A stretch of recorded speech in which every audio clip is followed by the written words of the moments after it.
لگتا مدینے جانے کے لیے۔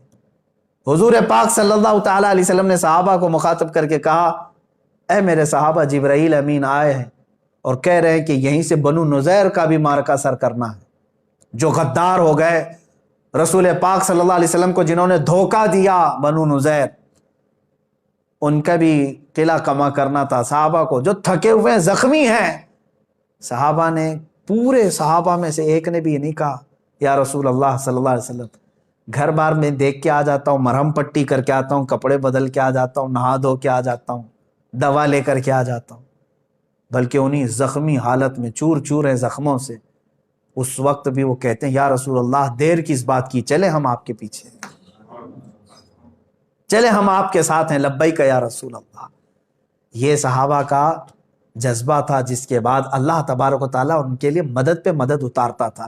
یہاں بیٹھ کر کے تسبیح گھما کر کے لوگ کہتے ہیں اللہ کی مدد کیوں نہیں آ رہی ہے، اللہ کی مدد کیوں نہیں آ رہی ہے۔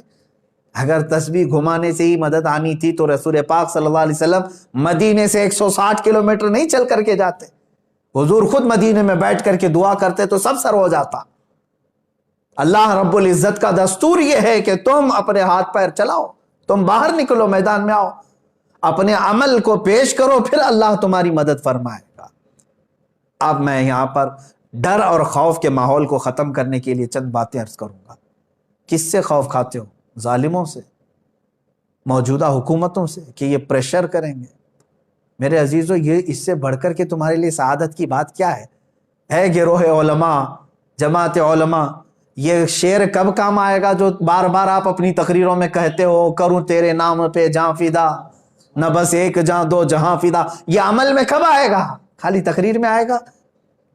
لوگوں کے جذبات اور ان کے نعروں کے لیے آئے گا؟ اگر موقع آ گیا تو چلو، حضور کے نام پر جان فدا کرنا ہے تو چاہے وہ حکام کے ہاتھ سے ہو یا جیل کے سلاخوں سے ہو یا پھانسی کے پھندے سے ہو۔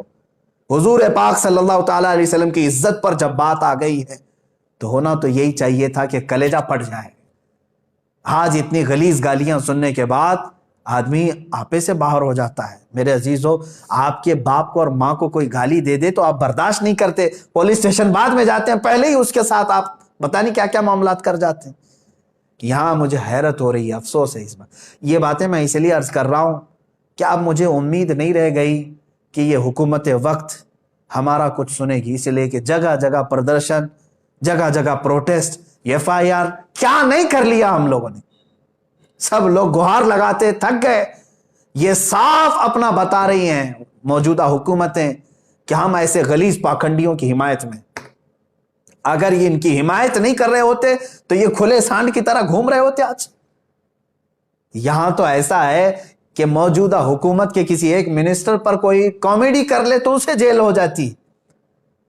کروڑوں مسلمانوں کے رسول صلی اللہ تعالیٰ علیہ وسلم کی کردار کشی وہ بار بار کر رہا ہے۔ ایسا بھی نہیں کہ چھپ کر کے فیک ID سے کیا، ارے پریس کلب آف انڈیا میں بیٹھ کر کے کر رہا ہے، کھلے عام۔ اس کو اجازت کیسے ملتی، پرمیشن کیسے ملتی؟ اور کھلے عام وہ چندہ کرتا ہے۔ حد ہو گئی، وہ ہندوستان کے سمویدھان کو بدلنے کی بات کرتا ہے، اور دوسری شخصیات کو بھی نہیں چھوڑا اس نے۔ گاندھی جی کو گالیاں دیتا ہے، امبیڈکر کو گالیاں دیتا ہے، سائی بابا کو گالیاں دیتا ہے، APJ عبد الکلام کو تو کہتا ہے وہ دیش دروہی تھا۔ یہ سب چیزیں سن کر کے بھی حکومت کا نظریہ اب آپ کو نہیں سمجھ میں آ رہا؟ اب آپ کو نہیں لگ رہا ہے؟ کیا یہاں سے انصاف کی امید رہ گئی آپ کو؟ اس لیے میرے عزیزو، یہاں سے انصاف کی امید نہیں، اب اللہ رب العزت ہی ہمیں عدل عطا فرمائے گا۔ رب ذوالجلال کی بارگاہ، یہ تمہارا امتحان ہے، تمہارا امتحان ہے، یاد رکھ لینا، اللہ تبارک و تعالیٰ تمہیں آزمائے گا۔ اب یہ چیز دیکھ کر کے مجھے ایسا لگتا ہے اسپین کے جو حالات تھے وہ یہاں دہرائے جا رہے ہیں۔ چند دنوں پہلے ہم نے دیکھا تھا، ہمارے مطالعے میں ایک مضمون آیا بھی تھا کہ یہاں کی ایک کٹر واد تنظیم اسپین جا کر کے معائنہ کر کے آئی تھی، دیکھنے کے لیے کہ 700 سال مسلمان وہاں تھے اسپین میں، کیسے ختم ہو گئے۔ یہ سب سروے کر کے آئے وہاں جا کر کے، یہاں کی ایک کٹر واد تنظیم جا کر کے سروے کر کے آئی۔ وہاں کے دانشوروں نے ان کو بہت ساری باتیں بتائی، جس میں سے ایک بات یہ بھی بتائی تھی کہ ہم نے سب سے پہلے مسلمانوں کے دلوں سے عشق رسول ختم کر دیا تھا، رسول پاک کو سیریس لینا ہم نے ان کو ختم کروا دیا تھا، علماء سے ان کو دور کر دیا تھا، ہم نے علماء کی نفرت ڈال دی تھی۔ اسی پر آج یہاں عمل کیا جا رہا ہے ہمارے ملک میں. دیکھو آج ہماری عوام علماء کے خلاف کیسی کیسی بکواسیں کرتی.